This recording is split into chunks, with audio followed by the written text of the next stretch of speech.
Welcome back to Read Through the Bible with us, part 13. Today we're reading Genesis chapters 49 and 50 and Exodus chapters 1 and 2. And chapter 49. And Jacob called unto his sons and said, Gather yourselves together, that I may tell you that which shall befall you in the last days. Gather yourselves together and hear, ye sons of Jacob, and hearken unto Israel your father. Reuben, thou art my firstborn, my might, and my beginning of my strength, and the excellency of dignity, and the excellency of power.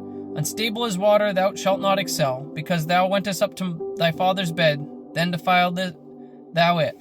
He went up to my couch. Simeon and Levi are brethren. Instruments of cruelty are in their habitations. O my soul, come not thou into their secret, unto their assembly, mine honor.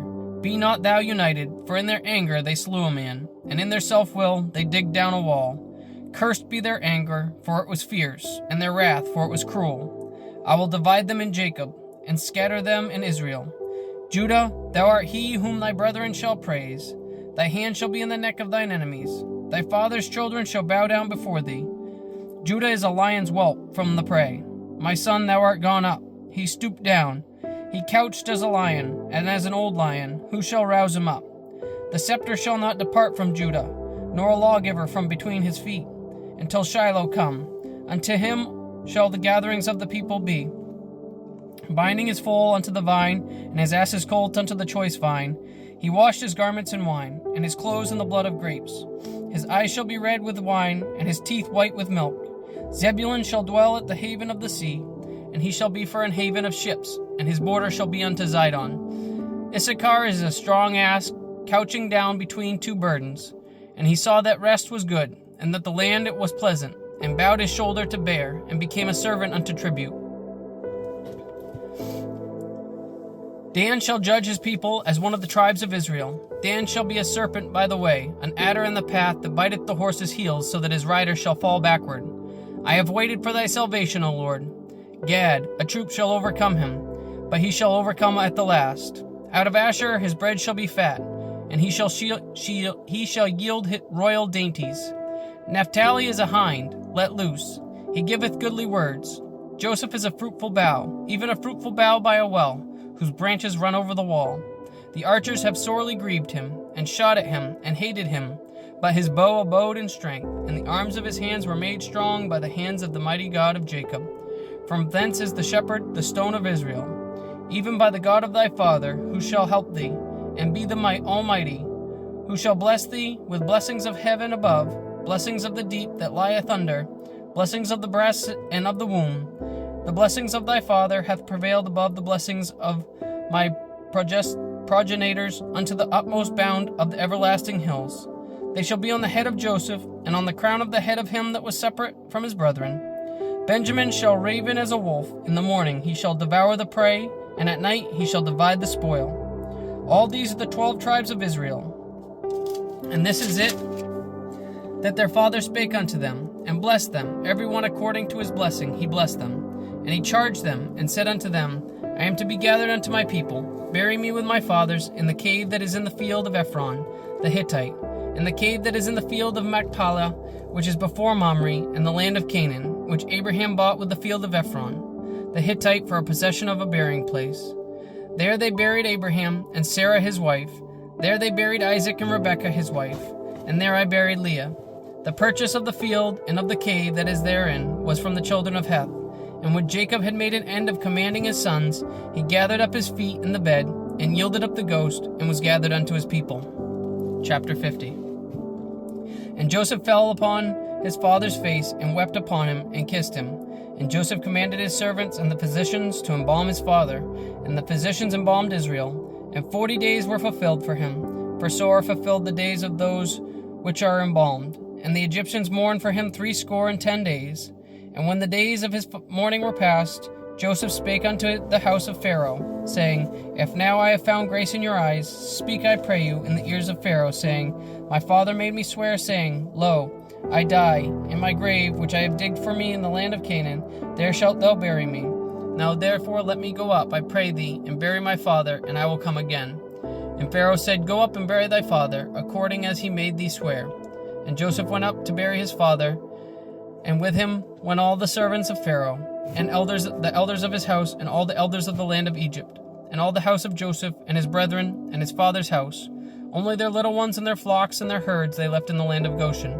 And there went up with him both chariots and horsemen, and it was a very great company. And they came to the threshing floor of Atad, which is beyond Jordan, and there they mourned with great and very sore lamentation.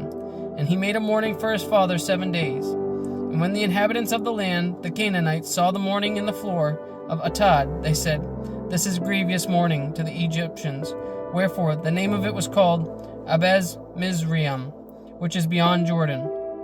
And his sons did unto him according as he commanded them.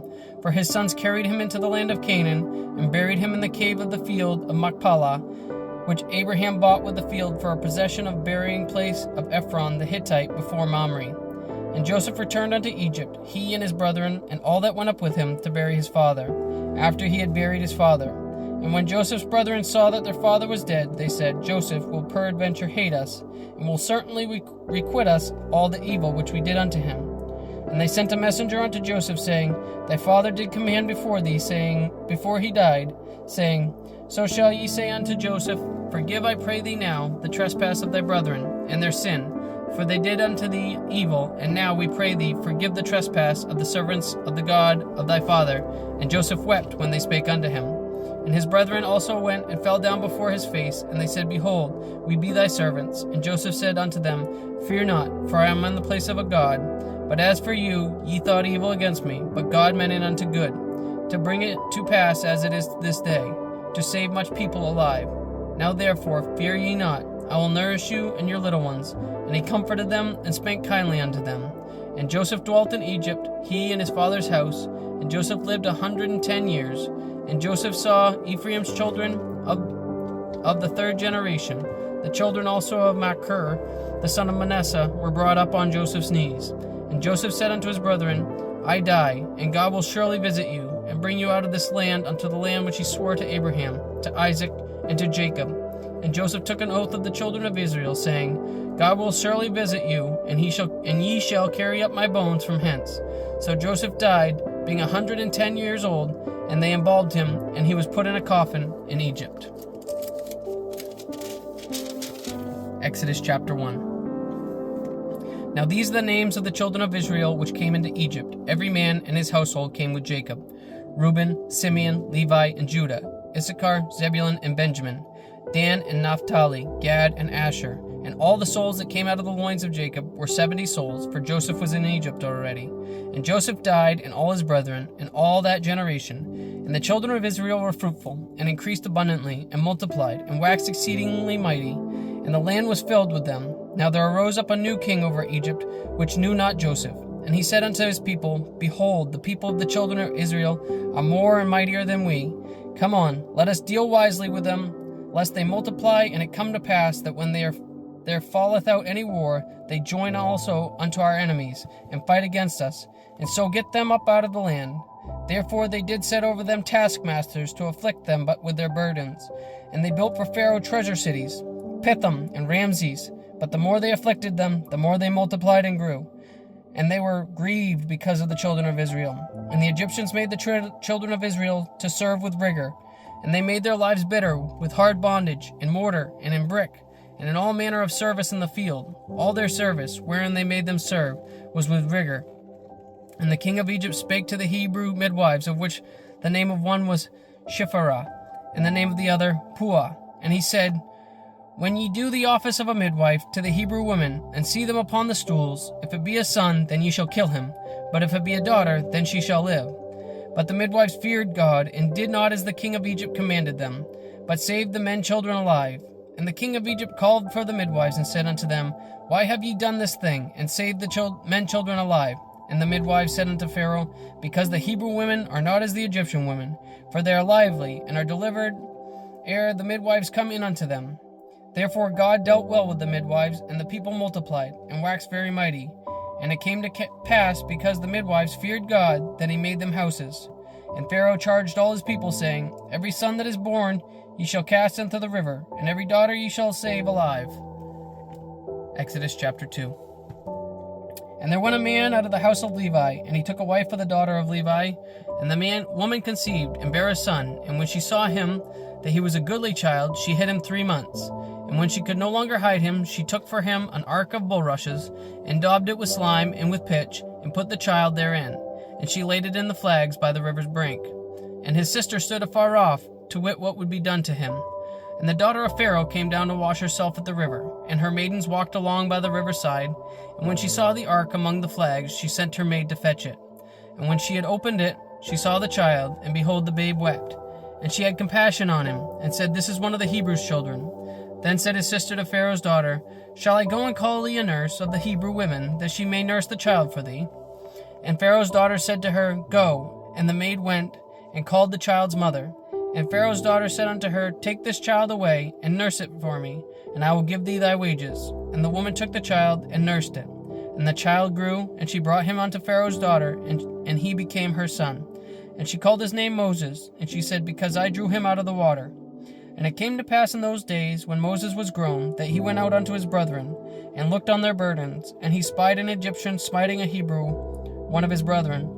And he looked this way and that way, and when he saw there was no man, he slew the Egyptian, and hid him in the sand. And when he went out the second day, behold, 2 men of the Hebrews strove together. And he said to them that did the wrong, Wherefore smitest thou thy fellow? And he said, Who made thee a prince and a judge over us? Intendest thou to kill me, as thou killed the Egyptian? And Moses feared, and said, Surely this thing is known. Now when Pharaoh heard this thing, he sought to slay Moses. But Moses fled from the face of Pharaoh, and dwelt in the land of Midian. And he sat down by a well. Now the priest of Midian had 7 daughters, and they came and drew water, and filled the troughs to water their father's flock. And the shepherds came and drove them away. But Moses stood up and helped them, and watered the flock. And when they came to Reuel their father, he said, How is it that ye are come so soon today? And they said, An Egyptian delivered us out of the hand of the shepherds, and also drew water enough for us, and watered the flock. And he said unto his daughters, And where is he? Why is it that ye have left the man? Call him, that we may eat bread. And Moses was content to dwell with the man. And he gave Moses Zipporah, his daughter, and she bare him a son. And she called his name Gershom, for he said, I have been a stranger in a strange land. And it came to pass in the process of time that the king of Egypt died, and the children of Israel sighed by reason of the bondage. And they cried, and their cry came up to God by reason of the bondage. And God heard their groaning, and God remembered his covenant with Abraham, with Isaac, and with Jacob. And God looked upon the children of Israel, and God had respect unto them. Thank you for joining us today for part 13 of our Read Through the Bible with us. Join us again tomorrow for part 14, where we read chapters 3 through 7 of the book of Exodus. Jesus loves you, and I do too. God bless.